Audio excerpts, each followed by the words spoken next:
TS Naik Siddipet జిల్లా కేంద్రంలోని రెడ్డి సంక్షేమ సంఘంలో జడ్పీ చైర్మన్ రోజా శర్మ అధ్యక్షతన జిల్లా ప్రజాపరిషత్ సర్వసభ్య సమావేశం నిర్వహించారు. ఈ కార్యక్రమానికి జిల్లా కలెక్టర్ మను చౌదరి, మాజీ మంత్రి ఎమ్మెల్యే హరీష్ రావు, ఎమ్మెల్యే కొత్త ప్రభాకర్ రెడ్డి, పల్లా రాజేశ్వర్ రెడ్డి, ఎమ్మెల్సీ యాదవ్ రెడ్డి, రఘోత్తమ్ రెడ్డి, అదనపు కలెక్టర్ గరిమా అగర్వాల్, జిల్లా అధికారులు, ప్రజాప్రతినిధులు హాజరయ్యారు.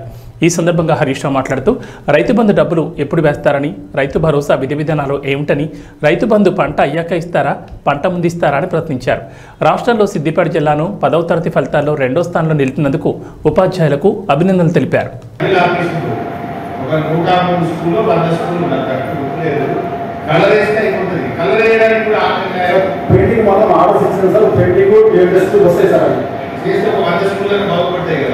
మొత్తం అన్ని స్కూళ్ళు పెయింటింగ్ ఆర్డర్ అవుతుంది సార్. కొంతమంది పనులు చేసిన స్కూల్ కమిటీ ఉంటాయి, మనకి డబ్బులు రావట్లేదు, గోల పెట్టుకుంటారు. ఎప్పుడు ఇస్తారు ఆ పైసలు వాళ్ళకి? వాళ్ళు పని చేసి అప్లపాలి, మిగిలి కట్టుకోలేక ఇబ్బంది పడుతున్నారు.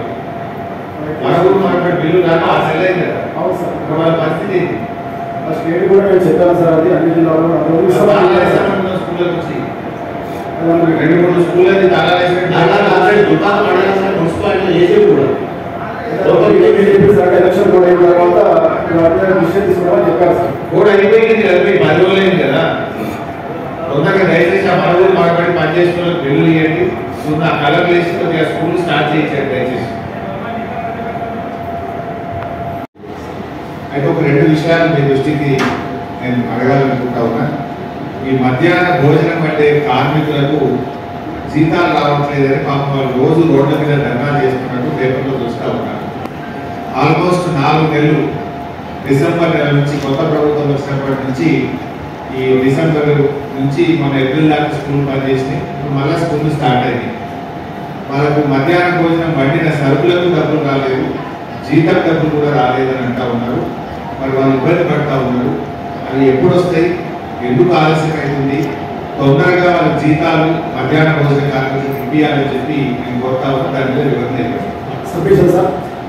ముఖ్యమంత్రి పెట్టి దానిపైన తొలి ముఖ్యమంత్రి తెలంగాణ తీసుకొచ్చిన ముఖ్యమంత్రి అని పెడితే బాగుండేదని నాకు అనిపించింది. ఎందుకంటే ఒక ఉపాధ్యాయురాల్లో ఉండి పుస్తకం నుంచి మొత్తం తీసే కంటే తొలి ముఖ్యమంత్రి మనం ఆంధ్రప్రదేశ్ ఏర్పడినప్పుడు తొలి ముఖ్యమంత్రి ఎవరు అని మనందరూ కూడా చదువుకున్న వాళ్ళని దీంట్లో సిలబస్ లో చేరిస్తే బాగుండేదని ఆ జిల్లా ప్రజాపరిషత్ పక్షాన ప్రభుత్వాన్ని కోరుతున్నా. స్టేట్ సిలబసే కనుక ముఖ్యమంత్రి ప్రథమ ముఖ్యమంత్రి కనుక తీసేకుండా ఆ విధంగా పెట్టాలని నా ఇంకొక విషయం, డిపో గారు చాలా ఊర్లలో అంగన్వాడీ స్కూల్స్ లేవు, బిల్డింగ్ వాటికి సంబంధించిన ఇన్ఫ్రాస్ట్రక్చర్స్ రూమ్స్ లేవు. అంటే మేబీ స్కూళ్ళలో కొన్ని రూమ్స్, క్లాస్ రూమ్లు ఖాళీ ఉన్నాయట. అంగన్వాడీలకు ప్రైవేట్గా 2 కూడా ఎక్కడ దొరకట్లేదు. అట్లీస్ట్ మీ స్కూల్స్లో వేకెన్సీ ఉన్న రూమ్స్లో అంగన్వాడీకి అలాట్మెంట్ చేయవలసింది వాళ్ళు రిక్వెస్ట్ చేస్తున్నారు. మీరు పర్మిషన్ ఇవ్వట్లేదట. అది మీరు ఒకసారి వాళ్ళ డిపార్ట్మెంట్తో కోఆర్డినేషన్ చేసుకొని ఎక్కడన్నా ఉన్న కాడ మీ స్కూళ్ళల్లో అంగన్వాడీలకు అకామిడేషన్ ఇస్తే బాగుంటుంది. దాన్ని పరిశీలించుకుని ఖచ్చితంగా రిక్వెస్ట్ వచ్చిన కాడ ఖచ్చితంగా పనిచేసి పెట్టండి. చాలా మంది టీచర్లు, అంగన్వాడీ టీచర్లకు పని లేక అకామిడేషన్ లేక